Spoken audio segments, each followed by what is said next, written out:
जय Shri Krishna, Radhe Govind. Welcome back to Kanhamrit. तो आज बात करेंगे श्री राधा रानी के जन्म के बारे में। कैसे हुआ था श्री राधा रानी का अवतरण। तो देखिए, राधा रानी के जन्म को लेकर अलग अलग ग्रंथों में अलग अलग कथाएं दी गई है और सभी कथाएं सत्य है, क्योंकि अलग अलग कल्प के हिसाब से अलग अलग ग्रंथों में रचना की गई है। तो कोई भी कथा अगर आप सुनते हैं तो वो सत्य ही है, किसी भी तरह का संदेह आपको नहीं रखना है। सभी कथाएं तो मैं आपको अभी नहीं सुना पाऊंगी, पर सबसे पहले तो मैं आपको ये बताती हूँ कि नित्य गोलोक धाम में श्री राधा रानी का अवतार कैसे हुआ था। तो एक बार श्री कृष्ण बैठे हुए थे और वे मन में विचार करते हैं कि अब मुझे 1 से 2 हो जाना चाहिए।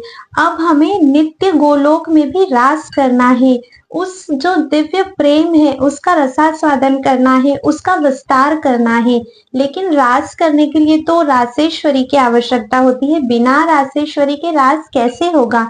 तभी श्री कृष्ण अपने नेत्र बंद करते हैं और अपने नेत्र बंद करके अपने हृदय में प्रार्थना करते हैं कि हे आह्लादिनी शक्ति, हे मेरी प्राण प्रिया, अब आपके अवतरण का समय आ गया है, अब आप अवतरित होइए। और जैसे ही भगवान श्री कृष्ण ये प्रार्थना करते हैं तब एक दिव्य तेज प्रकाशित होता है। भगवान श्री कृष्ण के वामांग से एक तेज प्रकट होता है और उस दिव्य तेज से एक कन्या उत्पन्न होती है। और वो कन्या कोई और नहीं बल्कि भगवान श्री कृष्ण की आह्लादिनी शक्ति है, हमारी श्री राधा रानी है। उस समय वे अपने हाथों में पुष्प लेकर भगवान श्री कृष्ण को अर्पण करती है और सभी देव उनका नाम राधा रखते हैं। तो इस तरह से नित्य गोलोक धाम में श्री राधा रानी का अवतरण हुआ। अब राधा रानी अवतरित होने के बाद भगवान श्री कृष्ण के वामांग में विराजमान होती हैं और गर्भैया देकर बैठती हैं। तभी भगवान श्री कृष्ण सोचते हैं कि और विस्तार होना चाहिए। तभी श्री राधा रानी के श्री अंगों से एक एक करके अष्ट सखियां प्रकट होती है, उनसे मंजरी, किंकरी और इस तरह से सभी का विस्तार होता है। नित्य गोलोक धाम में सभी का अवतरण होता है। अब एक बार क्या होता है कि गोलोक धाम में राधा कृष्ण विहार कर रहे होते हैं, सभी सखियां भी उनकी सेवा में रहती हैं। तभी गोलोक के द्वार पर से किसी की आवाज आती है, राधे राधे राधे। तब विशाखा ललिता जी से कहती है कि जाओ देखो द्वार पर कौन है। तब ललिता जी जाकर द्वार पर देखती हैं तो वहां पर 3 ब्राह्मण खड़े होते हैं। ललिता जी पूछती हैं कि अरे आप लोग कौन है, आपको पता नहीं है कि अभी राधा गोविंद के विहार करने का समय है और आप लोग आ गए, कहिए क्या काम है। तब वे तीनों कहते हैं कि हम ब्रह्मा, विष्णु और महेश है। सोचिए, गोलोक के द्वार पर श्री राधा रानी का नाम जपते हुए ब्रह्मा, विष्णु और महेश खड़े थे। तभी ललिता जो कहती है कि आपको क्या कार्य है। तब ब्रह्मा जी कहते हैं कि अब भगवान के पृथ्वी पर अवतार लेने का समय आ गया है, हम श्री राधा से प्रार्थना करने आए हैं कि वे धरा धाम पर अवतरित हो। ललिता जो कहती है कि अरे आपको क्या जरूरत थी, वो विहार कर रहे हैं और इसी समय पर आपको आना था। अरे अगर अधर्म बढ़ गया है तो आप लोग अवतार लीजिए, आप लोग कंस को मारिए। जरूरी है क्या श्री कृष्ण ही कंस को मारेंगे। वे भगवान नारायण से कहती कि आप कंस को नहीं मार सकते।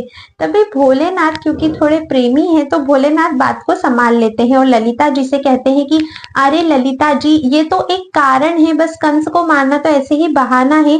असली कारण जो अवतार का है वो तो हमारी श्री राधा कृष्ण के दिव्य प्रेम का विस्तार है। उस धरा के सभी जीवों को उस प्रेम को प्रदान करना है। तो ललिता जो कहती है कि हाँ, ये बात कुछ समझ में आती है, आप लोग यहीं रुको, मैं जाकर अंदर भगवान से प्रार्थना करके आती हूँ और उनका जो भी संदेश होगा आपको बता दूंगी। तब वे तीनों ही देव वहां से चले जाते हैं। ललिता जो अंदर आती है और अंदर जाकर श्री कृष्ण और श्री राधा को संदेश देती हैं। तब श्री कृष्ण कहते हैं कि ठीक है, आप उनसे कह दीजिए कि हम अवतार लेंगे। अब यहाँ पर अवतार की बात तो हो गई, पर अवतार ले कैसे। तभी भगवत इच्छा से भगवान के सखा जो कि है श्री दामा, भगवान के परम सखा है श्री दामा। ऐसे तो देखिए, जब भी रास होता है या विहार करते हैं भगवान तो सखियों के अलावा कोई भी नहीं आता, लेकिन उस दिन भगवत इच्छा से ही श्री दामा एकदम अंदर चले आए। सभी सखियां रोकती रही पर श्री दामा चले आए और श्री दामा राधा रानी को कहने लगे, क्योंकि भगवत इच्छा थी, राधा रानी को कहने लगे कि आप हमारे श्री कृष्ण को बहुत परेशान करती हैं, आपको क्या पता है विरह क्या होता है। आप कभी श्री कृष्ण को कुछ करवाती है, कभी कुछ करवाती है, वो निरंतर आप ही के आगे पीछे डोलते रहते हैं, वो और कार्य कुछ करते ही नहीं है। जाइए, मैं आपको श्राप देता हूँ, आपको भगवान श्री कृष्ण से 100 वर्षों का वियोग हो जाए। अब ये हुआ था भगवत इच्छा से ही। अब एकदम से चित्कार गूंज उठती है गोलोक में। तो जब राधा रानी को ये श्राप दिया जाता है और फिर एकदम से श्री दामा को भी एहसास होता है कि ये उन्होंने क्या कर दिया, तब भगवान श्री कृष्ण कहते हैं कि श्री दामा तुम दुखी मत हो, ये सब मेरी ही इच्छा से हुआ है, मेरी ही इच्छा से तुमने ये सब कहा है। तब भगवान श्री कृष्ण श्री राधा के पास आते हैं और श्री राधा कहती हैं कि मैं तो चलूंगी, मैं तो जाऊंगी धराधाम पर, लेकिन मेरे साथ मेरे सभी परिकर जाएंगे, ब्रज धाम जाएगा, यमुना जी जाएंगे, गोवर्धन जी जाएंगे, तभी मैं अवतार लूंगी, नहीं तो मैं नहीं जा रही। तब भगवान श्री कृष्ण स्वीकृति देते हैं। तो एक कथा ये थी कि श्री राधा ने अवतार क्यों लिया, ठीक है, ये उसके पीछे का कारण था। अब एक और कथा आती है, आइए मैं आपको वो बताती हूँ। अब भगवान श्री कृष्ण के मोहिनी अवतार के बारे में तो हम सभी जानते हैं। तो जब भगवान श्री कृष्ण ने मोहिनी रूप धारण किया था, मोहिनी अवतार लिया था, तो वहां पर जितने भी लोग उपस्थित थे, सभी देव, सभी दानव, सभी का मन मोह लिया था उस मोहिनी ने। सभी के मन में बस यही कामना थी कि बस हम इसे पा लें, कैसे भी ये हमारी हो जाए। लेकिन वहां पर एक देव ऐसे थे जिनके मन में ऐसा कोई गलत भाव नहीं था, जिन्होंने मोहिनी को देखकर ये भाव किया कि काश ये मेरे पुत्री के रूप में जन्म ले, काश ये मेरी पुत्री बनकर मेरे घर आए। और भगवान श्री कृष्ण ने किसी पर भी अपना कृपा कटाक्ष नहीं डाला, सिर्फ उन्हीं देव पर डाला। और वो देव कौन थे? वो थे सूर्य देव, जिन्होंने मोहिनी को अपनी पुत्री के रूप में चाहा था। और भगवान श्री कृष्ण उनके इस भाव से बहुत अधिक प्रसन्न होते हैं और भगवान श्री कृष्ण उन्हें ये वरदान देते हैं कि मैं तुम्हारे यहाँ पर पुत्री के रूप में जन्म लूंगा। तब सूर्य देव कहते हैं कि मुझे आपका कोई अंश नहीं, मुझे आप ही अपनी पुत्री के रूप में चाहिए। भगवान कहते हैं चिंता मत करिए, हम ही आपके यहाँ पर अवतार लेंगे।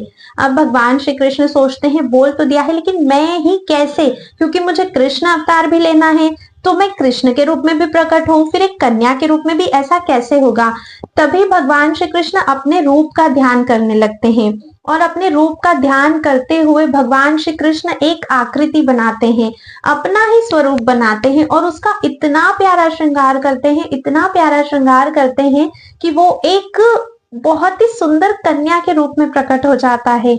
और वो भगवान श्री कृष्ण का ही अंश है, जो है हमारे श्री कृष्ण की आह्लादिनी शक्ति श्री राधिका।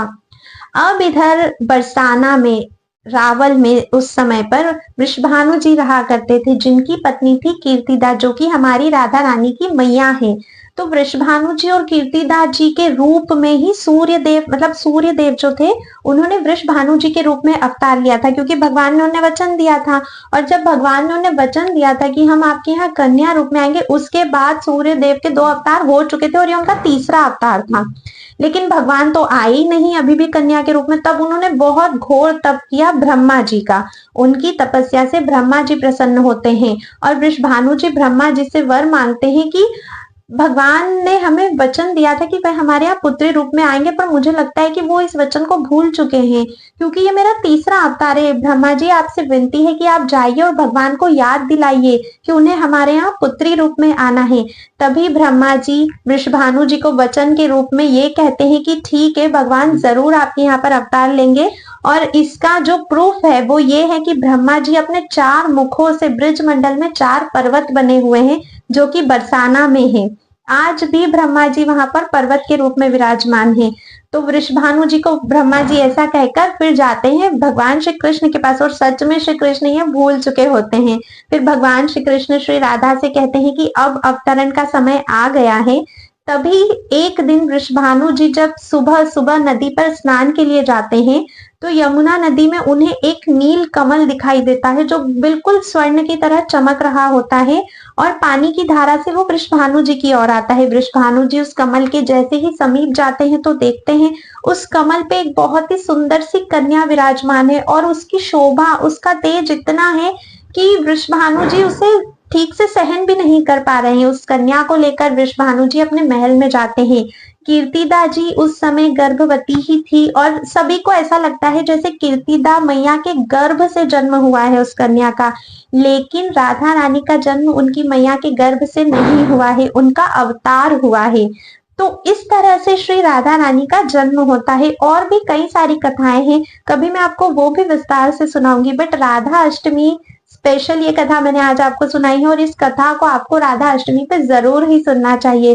तो इस तरह से भगवान श्री कृष्ण ने सूर्य देव को दिया हुआ वचन पूरा किया और अपने ही अंश से, अपनी ही आह्लादिनी शक्ति के रूप में, श्री राधा के रूप में वे बरसाना में प्रकट हुए।